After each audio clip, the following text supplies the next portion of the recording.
Siempre he dicho que uno no cree en esas cosas, hasta que le pasan.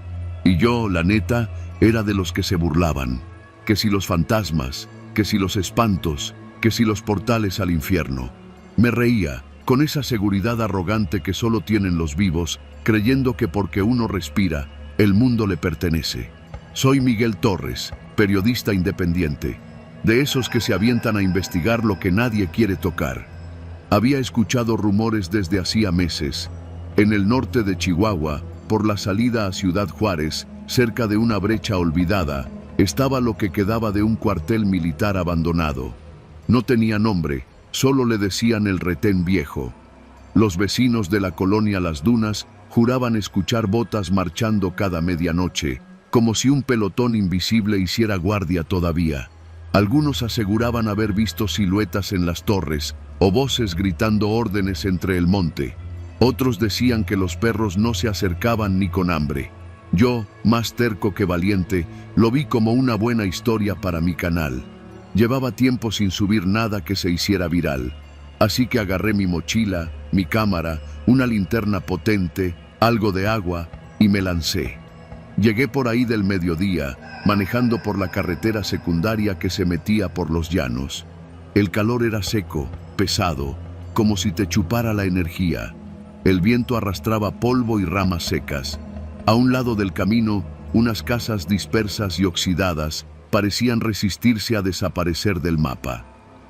¿Vas al cuartel?, me preguntó un viejito en una tiendita que vendía burritos de machaca y refrescos tibios. Sí, voy a grabar. Dicen que ahí espantan. El señor bajó la mirada y murmuró: no son fantasmas, mijo. Lo que queda ahí no descansa porque no se le ha permitido descansar. No dije nada, pero sentí esa incomodidad que viene cuando algo te roza el alma y no sabes por qué. El cuartel estaba a unos 500 metros del camino, oculto tras una hilera de mezquites secos. Lo rodeaba una cerca de alambre oxidado y rota en varios tramos. Las torres de vigilancia seguían en pie, pero parecían estar hechas de cartón, vencidas por el sol y los años. Las paredes, despintadas, estaban cubiertas de grafitis y manchas de humedad. Un letrero desvencijado decía «Zona Militar número 27», con letras apenas visibles. Pasé por el boquete de la reja y avancé con cuidado. Había vidrios rotos, latas vacías, rastros de que ahí se metía gente de vez en cuando. Probablemente vándalos, pandillas, tal vez algún que otro indigente. Pero lo que me llamó la atención fue el silencio. Total. Ni un pájaro, ni un zancudo, ni grillos. Como si el lugar no admitiera vida. Me instalé en una de las oficinas vacías. Puse la cámara en un tripié y comencé a grabar. Conté la historia, lo que decían los vecinos, lo que me había dicho el señor de la tienda. Di un recorrido mostrando los dormitorios, las regaderas oxidadas, los comedores con las mesas podridas. Las paredes tenían marcas raras, no eran grafitis, eran como rasguños, como si alguien hubiera intentado salir y no lo hubieran dejado.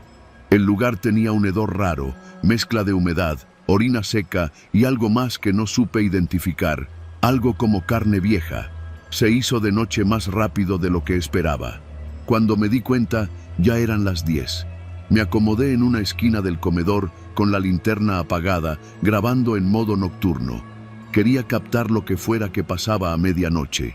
El tiempo pasaba lento, pero no había nada. Solo mi respiración, el zumbido de la cámara y ese silencio espeso. Y entonces, sin previo aviso, lo escuché. El primer paso, después otro y otro más. Botas, pesadas, arrastradas. No era el eco de un borracho, ni ruidos de animales. Era el compás exacto de una marcha militar. Casi pude oír al sargento gritando el ritmo. 1, 2, 1, 2. Me puse de pie, la linterna en mano. No había nadie. Pero el sonido se acercaba desde el patio central. Tomé la cámara y avancé en puntillas. Grababa todo. El suelo temblaba leve, como si algo pesado pisara con fuerza. Cuando me asomé por la puerta rota del comedor, lo vi. Un pelotón, soldados, marchando. Pero eran sombras. Ni carne, ni hueso, ni vivos, ni muertos. Tenían uniformes antiguos, de los años 80 o 70, y el rostro cubierto por una oscuridad que se retorcía como humo. Las botas golpeaban el concreto al unísono. No hablaban, no respiraban, y yo no podía moverme. Uno de ellos giró la cabeza hacia mí. No tenía rostro, solo un hueco negro, profundo, como un túnel sin fin. Y entonces algo pasó que me heló la sangre. Se detuvo. Todo el pelotón también. Y como si alguien hubiera dado la orden, giraron hacia donde yo estaba. Comenzaron a caminar hacia mí. Corrí como no lo había hecho desde la secundaria. Me metí a una oficina, cerré la puerta como pude, empujando un escritorio contra ella. Las pisadas se escuchaban fuera, lentas, constantes. Encendí la cámara. Mi voz temblaba mientras hablaba. Estoy atrapado. Están aquí. No sé qué son. No sé qué quieren. Son soldados, pero no están vivos. Grabé el reloj de mi celular. 12:11. Y en ese momento, la puerta se abrió sola. No hubo explosión, ni forcejeo. Solo se abrió despacio, como si alguien invisible la empujara. No entraron. Solo me miraron. O sentí que lo hacían. Me arrodillé. No por valentía, sino porque mis piernas ya no me sostenían. Lloré. Sí, lloré de puro terror. Como un niño que se pierde entre la multitud y se da cuenta de que el mundo no es seguro. Uno de ellos levantó la mano, no para saludar, sino para señalarme, y entonces desaparecieron, así, sin más, como si alguien hubiera cerrado un libro. Logré salir cuando amaneció. El sol, pálido pero cálido, me devolvió algo de cordura. Caminé hasta la carretera. Un trailero me levantó sin decir mucho. Me dejó en la gasolinera de la entrada a Chihuahua capital. Desde ahí llamé a un amigo. Tardé días en poder dormir. Edité el video, lo subí, se viralizó. Me llamaron loco, genio, farsante, visionario. Pero algo pasó. El video original desapareció. No solo de mi canal, de mi laptop, de mis copias, como si nunca lo hubiera grabado. Solo quedó un fragmento borroso de 3 segundos, una imagen fija de mí, mirando hacia la cámara, con una figura negra parada detrás, apenas visible. No regresé, nunca más, pero a veces sueño con ellos, marchando, siempre marchando, y cada vez están más cerca.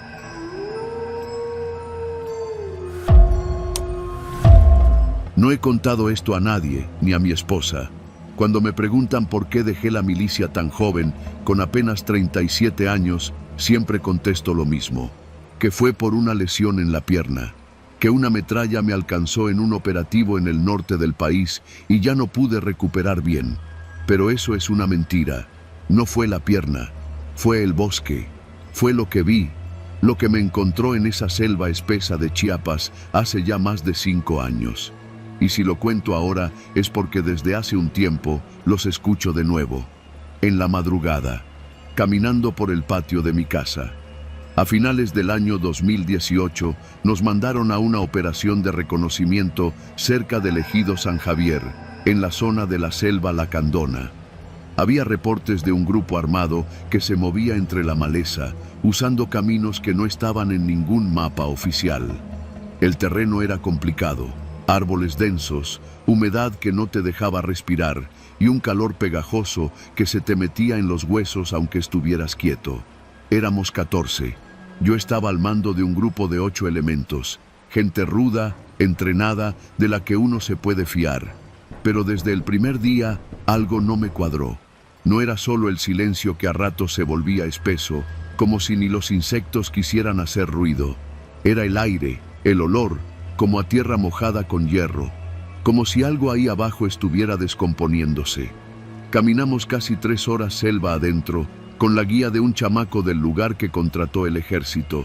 Le decían el güero, aunque tenía la piel más oscura que todos nosotros. Cuando le pregunté por su apodo, solo sonrió. Pero a la segunda noche de acampar, ya no sonrió más. Empezó a persignarse cada vez que el sol bajaba entre las copas de los árboles. Y en la tercera madrugada, Simplemente desapareció. No vimos ni escuchamos nada, ni un grito, ni pasos, ni señales de forcejeo, solo su mochila colgada de una rama y su machete clavado en la tierra como si lo hubiera dejado ahí a propósito. Le buscamos durante horas, hasta que la radio tronó con una orden: avanzar.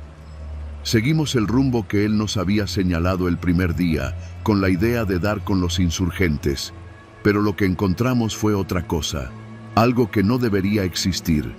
Fue al amanecer del sexto día cuando las cosas se salieron de control.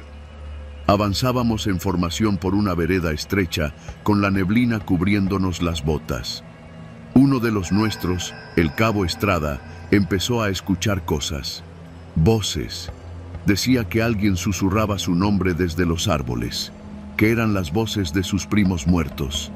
Al principio creímos que el calor y la fatiga le estaban pasando factura, pero cuando otros dos del pelotón empezaron a decir lo mismo, supe que algo andaba mal. Esa noche no prendimos fuego. Dormimos con los fusiles en mano, por turnos. En mi guardia, me pareció ver una silueta entre los árboles. No se movía, no respiraba. Solo estaba ahí, observando. Cuando enfoqué con la mira térmica, no registró calor. No era humano. El ataque ocurrió a la mañana siguiente. No fue un enfrentamiento común. No hubo balas ni detonaciones. Fue como si la selva misma se tragara a mis hombres. Primero fue el sargento Meléndez. Cayó detrás de mí. No escuché disparos. Solo un golpe seco y su cuerpo desapareció entre los helechos. Luego otro y otro. Grité por la radio. No hubo respuesta. Corrí. No sé cuánto tiempo pasé huyendo. Las ramas me arañaban la cara. El uniforme ya estaba rasgado. Escuchaba pasos, respiraciones que no eran mías, voces, cantos en un idioma que no entendía. A lo lejos vi una luz. Corrí hacia ella pensando que era una fogata, pero era otra cosa. Era un círculo hecho de ramas y piedras, con huesos colgados de los árboles como si fueran campanillas. En el centro, una figura sentada, quieta, pero con los ojos abiertos. No parpadeaba. Era el Güero, pero su cara ya no era la misma. Sus ojos estaban hundidos, tenía la piel cuarteada como si llevara días muerto. Cuando me acerqué, abrió la boca. De ahí no salió voz. Salió un grito, uno largo, como de animal herido, y detrás de él escuché los pasos. Muchos. Volví a correr. Caí en una zanja, me torcí el tobillo, y ahí, entre la desesperación, los vi. 7 de mis compañeros, caminando hacia mí. Uno tenía el cráneo hundido, otro llevaba las tripas colgando. El teniente Rivas arrastraba una pierna que ya estaba podrida, pero sus ojos estaban fijos en mí. No hablaban, no gruñían, solo avanzaban. Me paralicé, y entonces, uno de ellos extendió su mano. No para atacarme, para ayudarme a levantarme. Me sostuvo del brazo como lo hacía cuando entrenábamos. Me miró con esa misma expresión que usaba cuando me corregía una postura en el campo. No había odio, ni sed de venganza, solo urgencia. Me hizo una seña. Síguenos. Y lo hice. Los seguí durante quién sabe cuánto. Caminaban como si supieran el camino exacto. Rodeaban los árboles, evitaban ciertas piedras. No volví a ver ni al Güero ni a la figura del ritual. Solo a ellos, guiándome en silencio. Cuando salimos a una carretera, desaparecieron. De un parpadeo a otro, ya no estaban. Yo caí de rodillas. Lloré como niño. Pasó una patrulla civil horas después. Me recogieron, me llevaron al hospital. No tenía más que raspones y el tobillo torcido. Nadie me creyó cuando conté la primera versión, así que después mentí.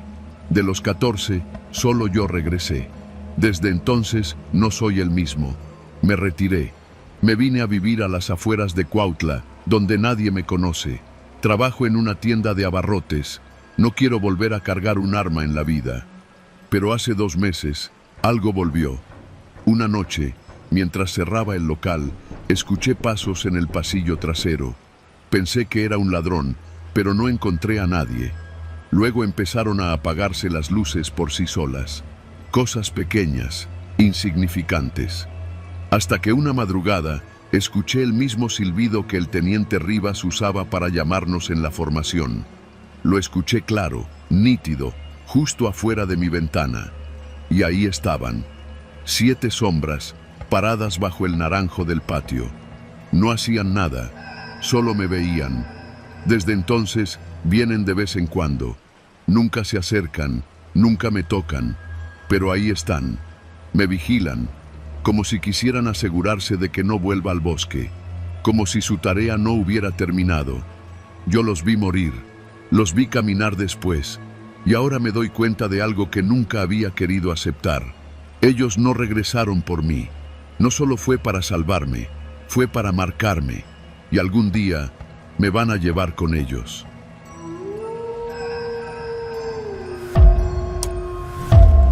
Me llamo Julián Tejeda.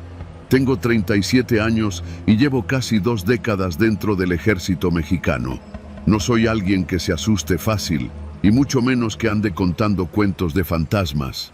Pero lo que pasó en la base de Xonacatepec una noche de octubre cambió por completo mi manera de ver el mundo.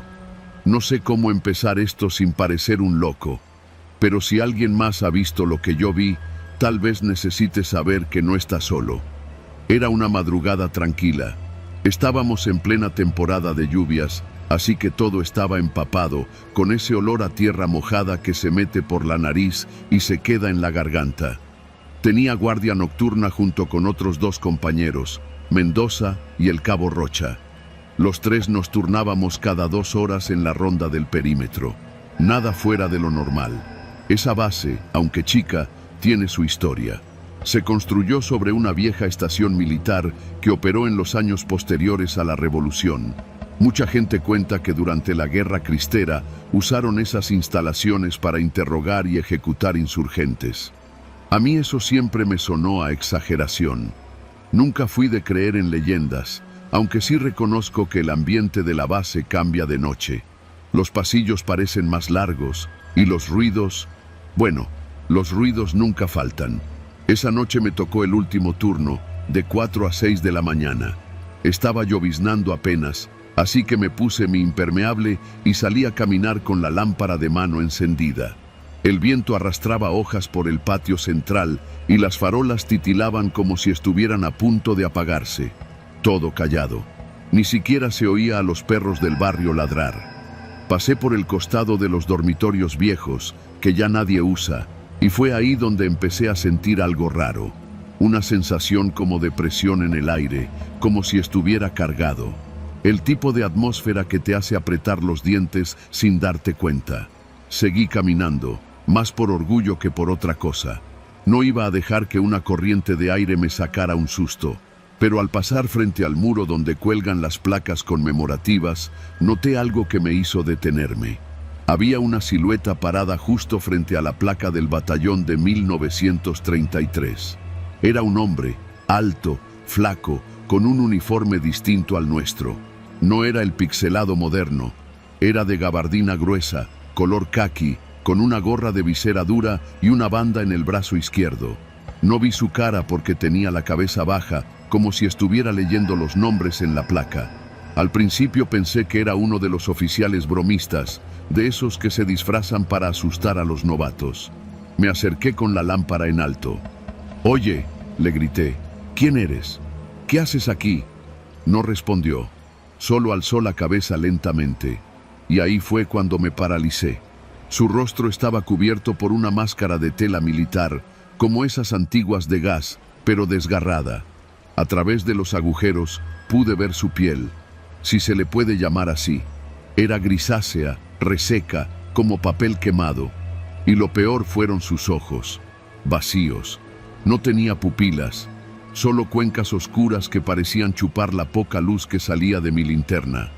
Dio un paso hacia mí. No corrió, no levantó armas, solo avanzó como si estuviera patrullando.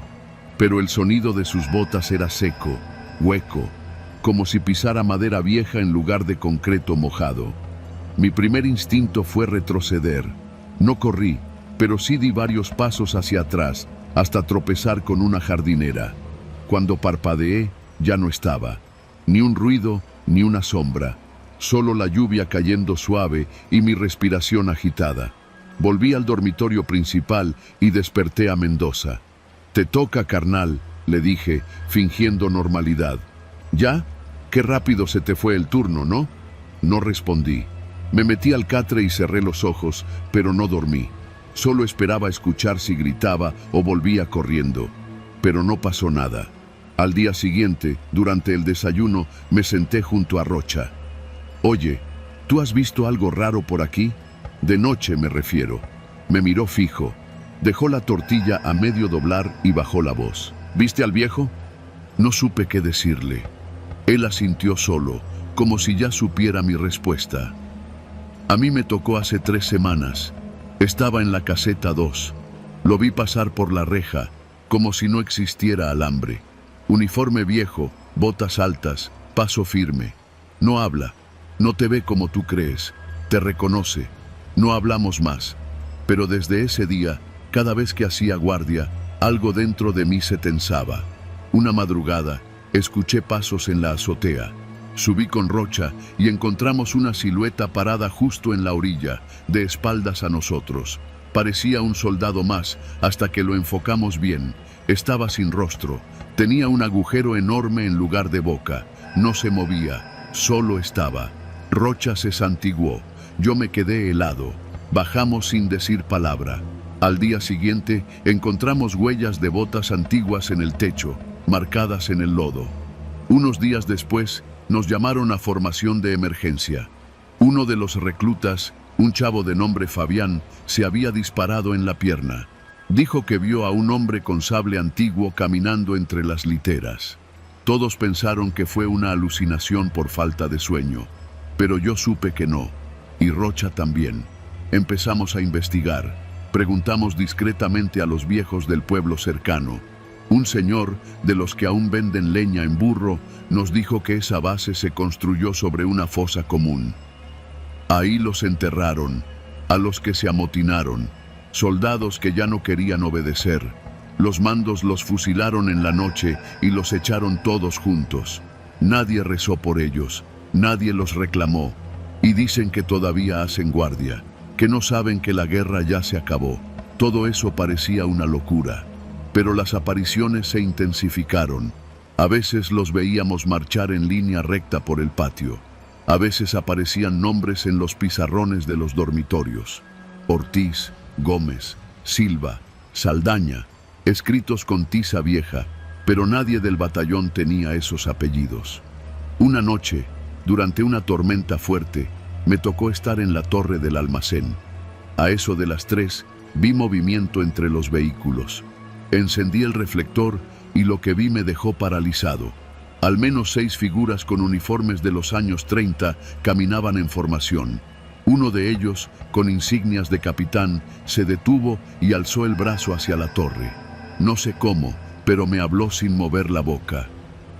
«Tú, Tejeda, te toca hacer la última ronda». Grité, bajé, corrí como niño. Me encerré en el baño hasta el amanecer. Desde entonces, no volví a ser el mismo. No duermo bien. Me despierto siempre a la misma hora, las 3:13. Siento pasos fuera de mi casa. Y a veces, cuando estoy solo en el comedor, escucho que alguien pasa lista en voz baja. Me transfirieron a otra unidad hace 2 meses, pero me siguen. Lo sé. Vi su reflejo en la ventana del transporte la última vez que pasé por Xonacatepec. Ahí estaba, firme, parado junto al portón, con ese uniforme ajeno al tiempo y esos ojos que no miran, vigilan. Si alguna vez te toca hacer guardia de madrugada, mantente alerta, no estás solo. Y si escuchas que alguien te llama por tu nombre completo, aunque jures estar solo, no respondas, porque el que responde ya pertenece al batallón de los que nunca dejaron de marchar.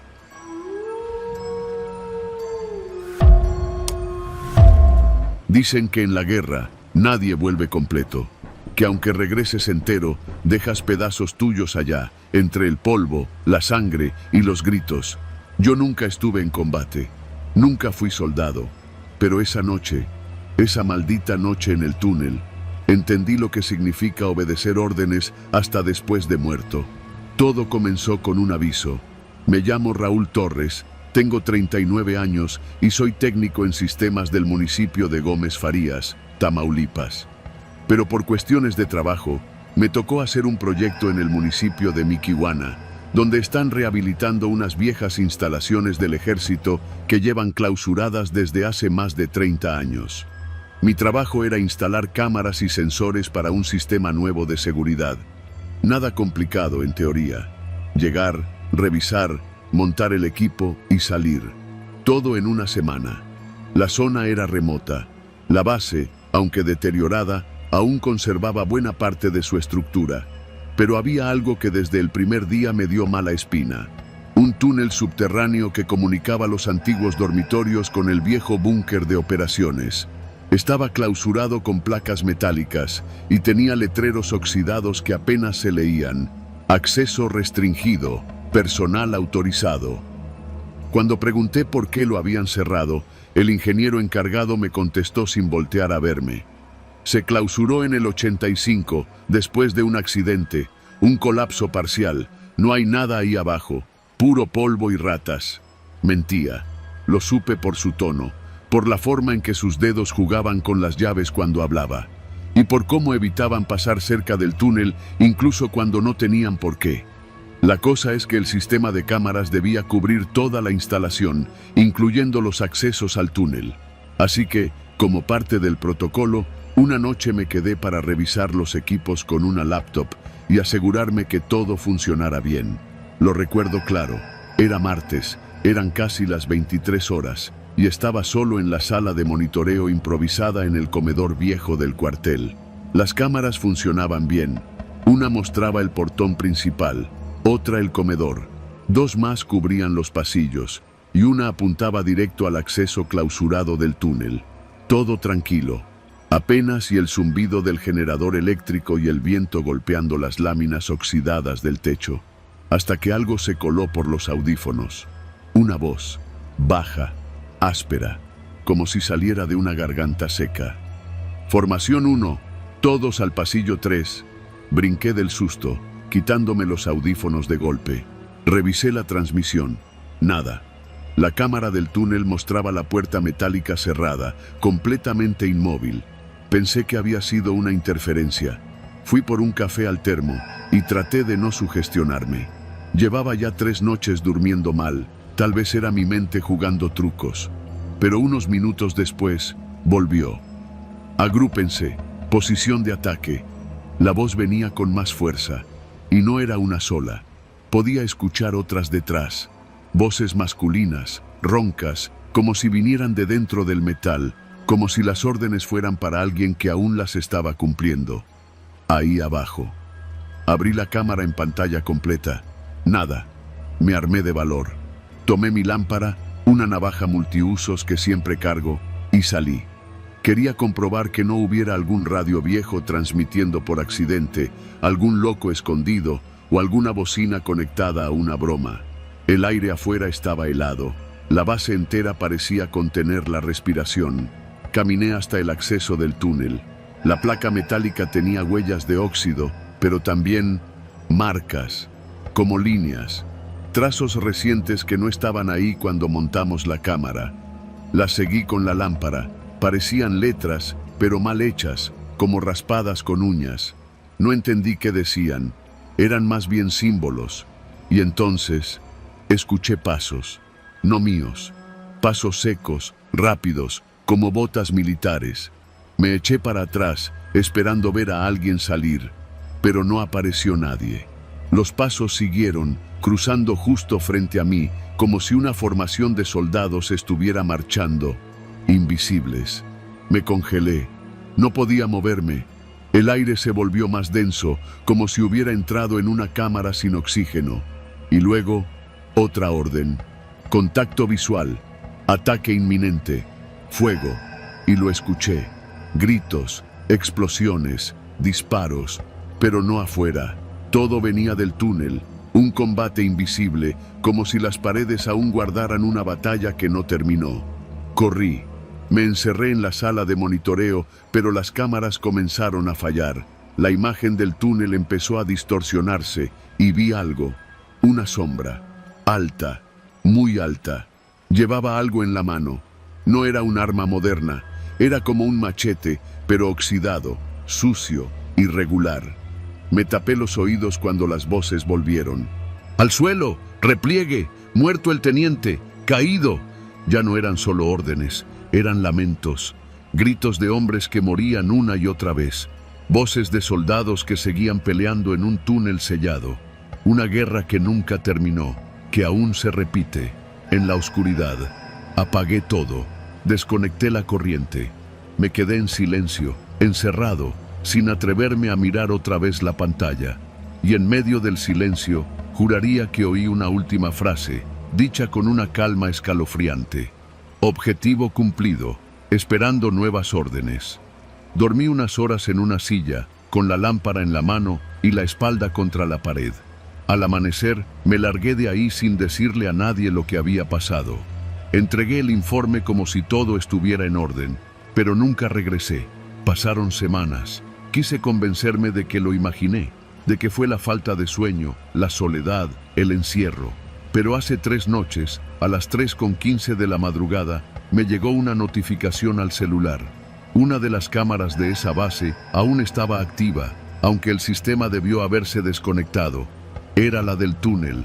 La imagen estaba borrosa, pero se veía movimiento, sombras cruzando de un lado a otro, y luego, con nitidez, apareció algo que aún me cuesta describir.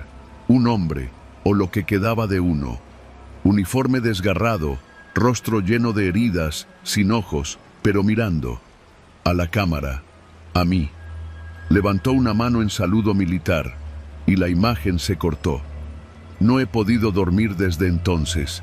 En mi cabeza aún resuenan las órdenes, ya no como un eco, sino como si me estuvieran hablando a mí, como si ahora fuera mi turno de obedecer.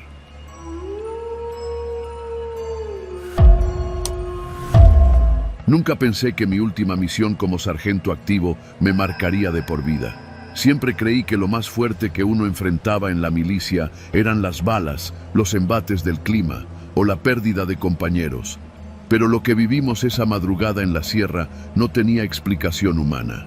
Hasta hoy, ni siquiera sé cómo hablar de ello sin que me tomen por loco. Por eso decidí escribirlo, no para que me crean, sino para liberarme de lo que aún me persigue cada vez que cierro los ojos. Fue en diciembre del año 2017, cuando nos asignaron a una operación de reconocimiento en una zona alta y escarpada cerca de Cuetzalán del Progreso, al norte del estado de Puebla. Supuestamente, había reportes de actividad sospechosa, campamentos improvisados, movimientos nocturnos y ruidos extraños. El destacamento que nos enviaron era pequeño, 6 elementos, todos bajo mi mando. Pero lo raro fue que no recibimos órdenes claras. Solo que fuéramos, reconociéramos el terreno y no interviniéramos con nada. Observen, documenten y regresen, nos dijeron. Ya eso me olió raro. La zona a la que debíamos ir era conocida como la Garganta del Diablo, una cañada profunda rodeada de neblina casi permanente, con senderos que apenas se distinguen entre la maleza. Los locales evitaban acercarse, decían que en las noches se escuchaban voces que no eran de este mundo y que el eco de pasos fantasmas se colaba por entre los árboles. Puras supersticiones, pensé. Caminamos durante casi 5 horas entre veredas húmedas, lodo y esa niebla espesa que no dejaba ver más allá de unos cuantos metros. Llegamos a una especie de claro, un terreno nivelado con lo que parecía haber sido una vieja zona de campamento, abandonado hacía muchos años. Se veían restos de madera podrida, trozos de lona verde deshilachada y algunos casquillos oxidados. Todo apuntaba a que alguien había estado ahí, pero no recientemente. Decidimos montar campamento y hacer guardias por turnos durante la noche. Me tocó la segunda guardia, de las 2 a las 4. El silencio era casi total, solo roto por los grillos y de vez en cuando por el lejano ulular de un tecolote. Pero como a eso de las 3, escuché pasos, claros, lentos, de muchos pies marchando. Al principio pensé que alguno de mis hombres se había levantado al baño, pero cuando salí de la tienda, los vi a lo lejos, avanzando entre la neblina. No sé cómo explicar lo que vi sin que parezca mentira. Era un pelotón, 12 o 15 hombres. Iban uniformados, pero no con el uniforme actual. Usaban cascos de acero del tipo que se usaba en los años 50, y sus chaquetas eran más gruesas, de otro corte. Algunos cargaban fusiles que jamás había visto en persona, solo en fotos de archivo. Caminaban en fila, uno detrás del otro, en silencio, con los rostros inexpresivos, como si no me vieran. El que iba al frente, un hombre alto, con porte de mando, traía una insignia apenas visible en el hombro, un comandante. Pero su rostro no se veía. Era como si estuviera cubierto por una neblina más densa, una distorsión que lo hacía borroso, casi como una mancha de humo en medio del bosque. ¿Quién va?, pregunté en voz alta, tratando de imponer autoridad. No respondieron, solo siguieron avanzando, como si yo no existiera. Los vi perderse lentamente entre los árboles sin emitir un solo ruido, ni siquiera al pisar ramas secas. Cuando desperté a los demás, nadie me creyó. Pensaron que había cabeceado y soñado despierto. Pero esa noche, nadie quiso volver a dormir. A la mañana siguiente, seguimos rastros recientes, pero no había ni una sola huella, ni un solo rastro de ese pelotón. Era como si nunca hubieran pasado por ahí. Seguimos avanzando hacia el punto más alto de la cañada. Ahí encontramos algo aún más inquietante. Un antiguo búnker, semienterrado, oxidado, con marcas del ejército mexicano en la entrada y la fecha grabada, 1954. Dentro había viejos catres oxidados, cascos, documentos ilegibles por la humedad y un cuaderno de bitácora casi deshecho. En las últimas páginas se repetía una misma frase, escrita con letra temblorosa: el comandante no duerme, el comandante no muere, marchamos eternamente. Uno de mis soldados, Ramírez, comenzó a sentir un malestar raro. Se le puso la piel helada y decía que escuchaba voces dentro de su cabeza. Lo llevamos al exterior, pero al salir, comenzó a sangrar por la nariz y cayó inconsciente. Tuvimos que cargarlo de vuelta por todo el camino. Tardamos el doble en salir de esa maldita cañada y durante el trayecto todos comenzamos a experimentar cosas. Pérez aseguraba que lo habían tocado por detrás cuando estaba solo.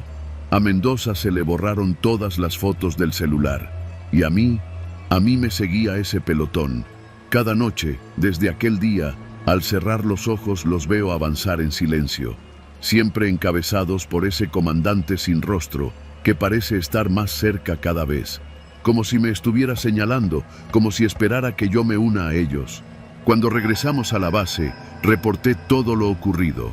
Me miraron con cara de piedra y luego un coronel me llamó a solas. Me preguntó en qué punto exacto los había visto. Cuando se lo dije, solo asintió. No preguntó nada más. No eres el primero en verlos, me dijo, pero sí el único que ha vuelto con todos sus hombres. Semanas después, me llegó el retiro anticipado, sin explicación, y desde entonces he vivido con esa sombra detrás de mí. Investigué por mi cuenta. En 1954, un pelotón completo desapareció en esas mismas montañas durante una operación de reconocimiento. Nunca los encontraron. Solo recuperaron partes de equipo y el cuaderno de bitácora, que ahora entiendo cómo fue que acabó en mis manos otra vez. Los oficiales de alto rango tienen otro nombre para esa cañada. Entre susurros la llaman la marcha del comandante. Dicen que aquellos que ven al pelotón están condenados a seguirlo algún día, que el comandante busca nuevos soldados, que los elige, que se mete en tus sueños, que se te aparece en las esquinas de los espejos justo antes de dormir. Y yo ya no duermo frente a espejos. Cada año, el mismo día que los vimos, dejo una vela encendida afuera de mi casa. y escucho, muy de lejos, el retumbar de las botas, el crujido de ramas y la voz apenas audible de una orden que no alcanzo a entender, pero que algún día sé que voy a obedecer, no porque quiera, sino porque ya soy parte del pelotón, y el comandante no perdona a los que desertan.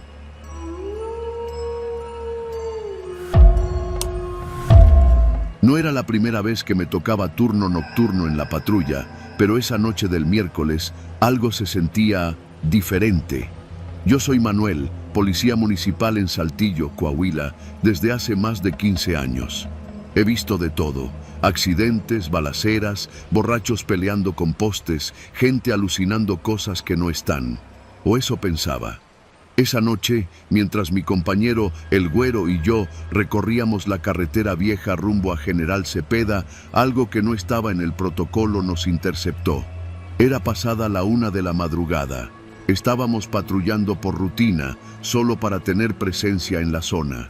Esa parte de la carretera, la que pasa cerca del antiguo rancho de La Encantada, está medio olvidada. Desde que construyeron la autopista, pocos la usan. Árboles secos flanqueaban ambos lados, y la luna se escondía tras nubes gruesas que se movían lento, como si también ellas tuvieran miedo de pasar por ahí. ¿Te fijaste en el clima?, dijo el Güero, mientras encendía otro cigarro con el encendedor del tablero. Ni aire hay. Está todo mudo. Y tenía razón. No se oía ni un grillo, ni una rama movida por el viento. Ni siquiera los perros callejeros ladraban. Íbamos bajando por una curva amplia, cerca del kilómetro 33, cuando vi luces a lo lejos. Pensé que era una procesión o algún operativo militar, por cómo se formaban. Apagué las torretas y bajé la velocidad. ¿Eso qué es?, preguntó el Güero, incorporándose en el asiento. Delante de nosotros, a unos 50 metros, en medio del pavimento, un grupo de soldados marchaba. No había error. Llevaban uniforme, mochila, casco y rifles al hombro. Eran como 20 o 25 hombres. Pero había algo raro. No hacían ruido. Ni el golpe de las botas, ni las voces de mando, ni el crujir del equipo. Nada. Solo avanzaban como sombras, pero con formas nítidas. El reflejo de la patrulla rebotaba en sus cascos, pero no proyectaban sombra. Y lo más inquietante, eran transparentes, no completamente, como un vidrio, sino como esas imágenes fantasmas que salen en las fotos viejas. Podías ver a través de ellos, como si fueran un recuerdo flotando en el aire. Frené en seco. «No mames», susurró el Güero, llevándose la mano al pecho. Uno de los soldados se detuvo, se giró hacia nosotros, y por un instante vi su cara. No tenía ojos, solo cuencas vacías, como carbón húmedo. No parecía enojado, ni agresivo. Era un rostro sin expresión, como si ya no supiera lo que es estar vivo. Sentí que el estómago se me helaba. «Vámonos ya, güey, vámonos», murmuró el Güero, con la voz quebrada. Metí reversa, pero la patrulla no respondía. El motor seguía encendido, el tablero encendido, pero el cambio no entraba. Pisaba el pedal y no hacía ni el intento. Y entonces comenzaron a marchar otra vez, como si no nos hubieran visto. El que se nos quedó mirando fue el último en moverse. Dio media vuelta y siguió al resto. Pasaron frente a nosotros, cruzando como si no estuviéramos ahí. Literalmente, uno de ellos atravesó el cofre de la patrulla. Sentí un frío que me recorrió el pecho. Era como cuando estás dentro de una iglesia antigua y de pronto se mete una corriente de aire. Pero esto era distinto. Era un frío pesado, como si el aire estuviera lleno de dolor. Cuando el último pasó, la patrulla arrancó sola, como si nada. El motor rugió y las luces parpadearon. Pisé el acelerador sin pensarlo. Nos fuimos de ahí como alma que lleva el diablo. «¿Qué chingados fue eso?», gritó el Güero, casi llorando. «¿Viste sus caras? ¿Viste sus caras?». No contesté. No tenía palabras. Esa noche dormimos en la comandancia, sin decirle nada a nadie. No porque no quisiéramos, sino porque sabíamos que nos iban a tomar por locos. A la mañana siguiente, fui con el comandante. Le dije que algo raro había en la carretera, que sería bueno investigar si no era un grupo de paracaidistas entrenando de noche o algo así. El comandante se quedó callado. Luego se sirvió un café, me vio directo y dijo: ¿Dónde fue eso exactamente? Le di la ubicación. Me pidió que me sentara. Mira, esto no lo cuentes, pero hace como 15 años, en ese tramo, un grupo de soldados federales cayó en una emboscada. Narcos. Fue una masacre. Dijeron que hubo fuego cruzado, pero los cuerpos que llegaron al CEMEFO estaban mal. Algunos no tenían rostro, a otros les faltaban las manos. Fue un mensaje. Desde entonces, los que pasan por ahí de noche, a veces ven cosas. Me quedé helado. ¿Por qué nunca se dice nada? ¿Tú crees que alguien quiere patrullar si se entera de eso? No era la primera vez que me tocaba turno nocturno en la patrulla, pero esa noche del miércoles, algo se sentía diferente. Yo soy Manuel, policía municipal en Saltillo, Coahuila, desde hace más de 15 años. He visto de todo: accidentes, balaceras, borrachos peleando con postes, gente alucinando cosas que no. Pasaron semanas, luego meses. El güero pidió su cambio a tránsito. Yo traté de olvidar, pero una madrugada no pude dormir. Me fui solo en mi coche particular, no como policía, sino como civil, con la intención de pasar por ahí. Quería entender. Llegué al kilómetro 33, justo a la 1:32, la hora exacta en la que nos los topamos. Me estacioné con el motor apagado. Silencio total. Pasaron 5 minutos, 10, y de pronto el aire cambió. No se oyó ningún ruido, solo la temperatura bajó, y ahí estaban otra vez, marchando. Esta vez desde el monte, cruzando hacia la carretera. Los conté, 24. Uno de ellos, el mismo sin ojos, se detuvo y volvió a mirarme. No había odio en su rostro, pero sí algo peor, vacío, como si no supiera que está muerto, como si siguiera marchando porque no le queda de otra. Ese día entendí algo. No todos los fantasmas buscan asustar. Algunos solo están atrapados en una rutina que la muerte no pudo romper, como si el horror de su final los hubiera encadenado al mismo pedazo de tierra. Volví a la patrulla días después, aunque ya no tomo turnos nocturnos. A veces, cuando alguien nuevo llega al cuerpo, me preguntan por qué evito ese tramo. Solo les contesto: porque ahí todavía marchan, aunque ya no tengan a dónde ir. Y cada vez que paso cerca, aunque sea de día, bajo la velocidad y apago la música. Por respeto, porque esos hombres, de alguna manera, siguen ahí.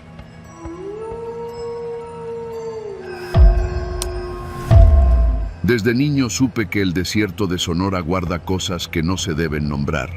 Mi abuela decía que si caminabas lo suficiente entre los matorrales secos, podías escuchar a los muertos hablando entre el viento, especialmente cuando el sol cae y la arena empieza a enfriarse como piel de muerto.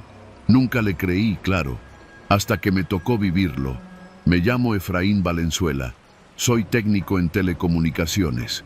A mediados de octubre me mandaron desde Hermosillo a revisar una antena de radio que había dejado de transmitir señales en las afueras de San Miguel de Horcasitas. No era nada raro. Aquella región es tierra de nadie. Puro cerro, mezquitales, víboras y una que otra cabaña abandonada por vaqueros que se fueron a Estados Unidos. Me dieron una camioneta vieja de la empresa, un radio portátil y la orden de quedarme a dormir allá si era necesario. Salí un lunes, antes del amanecer. Conocía bien la ruta, porque mi papá nos llevaba de niños a pescar por allá cerca, donde corre un arroyo que le dicen El Cajón. La nostalgia me acompañó casi todo el camino, hasta que llegué al sitio de la antena. Estaba como a 2 kilómetros cerro arriba, donde ya no hay camino pavimentado. Tuve que dejar la troca y subir a pie entre piedras, espinas y ruidos de chapulines huyendo. La torre era un esqueleto de acero oxidado que parecía no haber visto mantenimiento en años. Lo raro fue que el generador estaba intacto, con combustible y sin señales de uso. No entendí por qué había fallado. Revisé cables, tomas de corriente, la consola. Todo en orden, pero no había señal. Me senté bajo la sombra de un mezquite, ya con el sol clavándose como clavo caliente, y entonces fue cuando lo vi. Un casco militar. Estaba a unos 15 metros, entre las piedras. Viejo, opaco, medio enterrado en la tierra como si alguien lo hubiera dejado ahí hace décadas. Tenía una forma rara, como los que usaban los soldados en la Revolución, pero más pesado, más grotesco. Y no era cualquier casco. Tenía grabado en el frente un símbolo extraño, como una estrella torcida con líneas que bajaban por los costados. No había ni un alma alrededor. El viento apenas soplaba, pero el polvo se arremolinaba junto a él. Me acerqué, lo toqué. El metal estaba tibio, no como si lo hubiera calentado el sol, sino como si alguien lo hubiera usado hace poco. Lo levanté, lo volteé. Dentro tenía algo grabado. Aquí caímos. Nada más. Me dio un escalofrío raro, no de miedo todavía, sino de incomodidad profunda, como si el aire a mi alrededor se hubiera hecho más denso. Pensé en llevarlo conmigo. Quizá valía algo. Era viejo, pero bien conservado. Lo puse dentro de la mochila junto con mis herramientas. Entonces, de inmediato, algo cambió. Un zumbido fuerte comenzó a salir de la radio portátil. Pensé que se había activado sola. La revisé. Estaba apagada, pero el zumbido seguía. Provenía del casco. Lo saqué. Lo dejé en el suelo. El ruido se detuvo. Lo volví a meter. El zumbido volvió. Ya no me pareció gracioso. Lo dejé tirado ahí y seguí trabajando, aunque ya no podía concentrarme. El sol bajó y la señal seguía muerta. Decidí quedarme a dormir en la cabaña de vigilancia al pie del cerro. Era una estructura chiquita, con una litera y un baño seco. Cerré bien la puerta, comí unas latas de atún y me acosté con la radio junto a la almohada. A las 2 de la madrugada escuché pasos. No eran pasos normales, eran como marchas, botas pesadas hundiéndose en la tierra seca. Me asomé por la ventana. Nada, solo el desierto. Pero los pasos seguían. Primero al frente, luego al lado, luego por detrás. Di vueltas por toda la cabaña y no vi a nadie. Hasta que me agaché. Por la rendija debajo de la puerta vi unas piernas.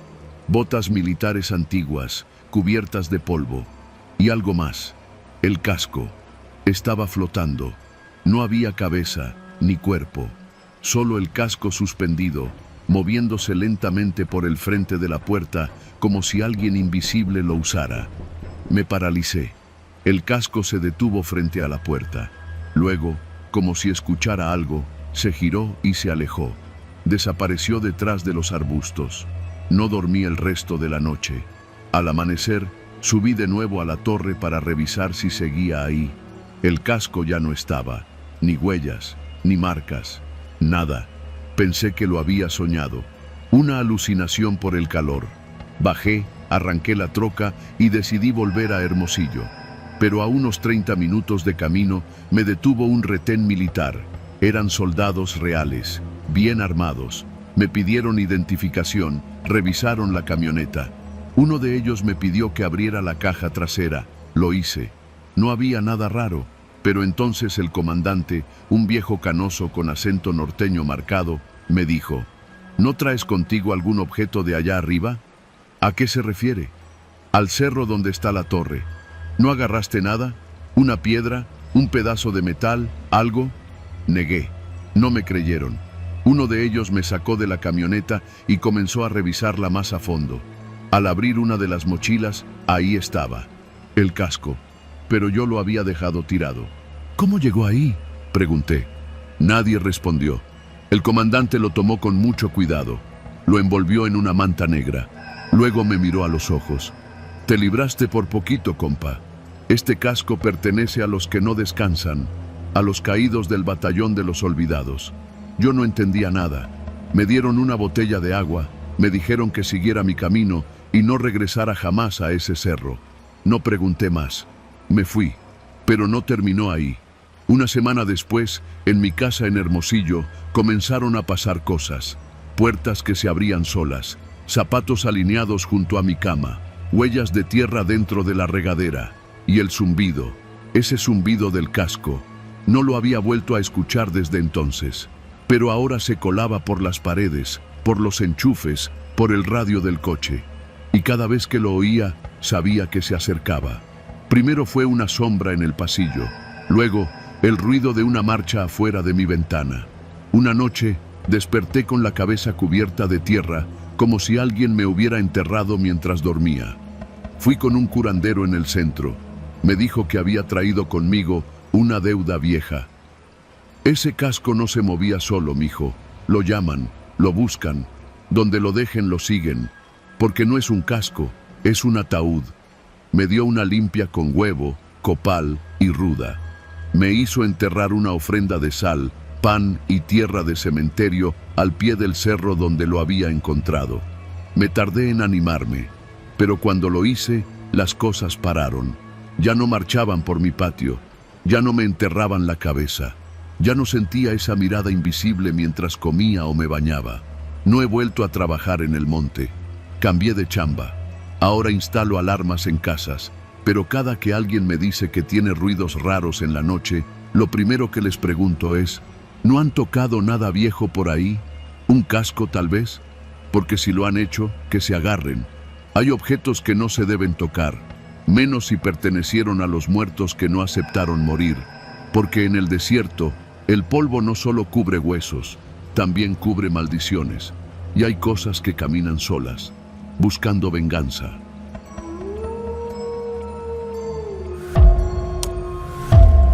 Yo no era de los que creían en cosas sobrenaturales. Toda mi vida me he guiado por lo que se puede ver, tocar o comprobar. No por cuentos de viejas, ni por las historias que a veces uno escucha cuando el café se alarga de más en la caseta. Pero desde aquella noche no hay minuto que cierre los ojos sin recordar el eco de esas botas sobre la grava, ni la silueta recortada por la luz mortecina del amanecer. Trabajaba como guardia de seguridad en una bodega de materiales abandonada en Apodaca, Nuevo León. El lugar estaba apartado, rodeado de monte ralo, cerca de una vieja vía de tren que ya casi nadie usaba. Decían que antes de ser bodega, en los años 60, eso era un cuartel improvisado del ejército mexicano y que muchos soldados murieron en un incendio que nunca salió en las noticias. Pero eso lo supe después. Mi turno era de noche, de las 9 hasta que amanecía. Me pagaban bien para lo que era, caminar entre las naves oxidadas, hacer mis rondines con linterna y reportar por radio cada hora. Al principio lo agradecía. No había ruidos molestos, nadie me daba órdenes y yo aprovechaba para leer o ver series en el celular cuando no tenía que patrullar. Pero todo empezó a cambiar cuando, una madrugada de octubre, vi la primera sombra. Eran como las 3 y estaba revisando el perímetro de la nave más antigua, la que tenía los muros llenos de grafitis y el techo a punto de colapsar. De pronto, la linterna parpadeó. No me preocupó, ya había pasado antes. Golpeé la carcasa un par de veces y volvió la luz. Pero cuando apunté al frente, juraría que vi a alguien parado entre los montones de tubos oxidados. No era un ladrón. Estaba demasiado erguido, demasiado quieto. Vestía lo que parecía un uniforme militar antiguo, con una especie de casco metálico que le cubría parte del rostro. Y lo más raro, cargaba un fusil. No uno moderno, sino de esos viejos, largos, de madera, como los de la Revolución. Pensé que se trataba de una broma, o tal vez alguien grabando un video, aunque a esa hora y en ese lugar, quién sabe. Me acerqué gritando, «Oye, no puedes estar aquí, es propiedad privada». La figura no respondió, solo giró lentamente la cabeza hacia mí, pero no vi rostro, solo sombra, y entonces desapareció, así, sin moverse. Solo se desvaneció como si nunca hubiera estado. Me quedé helado. Caminé hasta donde la vi, revisé con la linterna todos los rincones. Nada, ni huellas, ni objetos tirados, ni señal de que alguien hubiera pasado. Cuando regresé a la caseta, ya no pude concentrarme. Revisé las cámaras de seguridad, pero en esa área no había ninguna activa. Se habían desconectado semanas antes y los de mantenimiento todavía no iban a repararlas. La noche siguiente intenté convencerme de que todo había sido mi imaginación. La mente juega trucos cuando uno está solo tanto tiempo. pero algo ya no se sentía bien en el ambiente. El aire estaba más denso. Había zonas del terreno donde el silencio era tan pesado que incluso mis pasos parecían apagarse. Fue en la tercera noche cuando lo escuché. Estaba en la caseta, revisando unos registros, cuando oí con claridad el retumbar de botas marchando. No caminando, marchando. Ordenado, firme, como en desfile. Me levanté de golpe y salí con la linterna, pensando que ahora sí era una broma pesada. Caminé hacia la zona de las bodegas viejas y ahí los vi. Había 5 sombras. 5. Marchando en formación. Todos cargaban fusiles. Todos vestían igual, con esos uniformes antiguos y maltratados. Pero no hacían ruido al respirar. No hablaban. Solo marchaban en círculos entre los montones de chatarra. Me escondí tras un muro y los observé, paralizado. Y ahí fue cuando uno de ellos se detuvo. Se giró hacia mí como si supiera que lo estaba viendo. Y entonces habló. Su voz era grave, rota, como si saliera de una garganta reseca por el fuego. Aquí seguimos, esperando órdenes. No pude moverme. El miedo me tenía pegado al concreto. Uno de ellos alzó el fusil, no para disparar, sino para mostrarlo. Tenía el cañón torcido, quemado. En la madera todavía se veían marcas negras, como si se hubiera quemado hacía poco. Luego todos se desvanecieron al mismo tiempo, como neblina. Esa noche me fui antes de terminar el turno.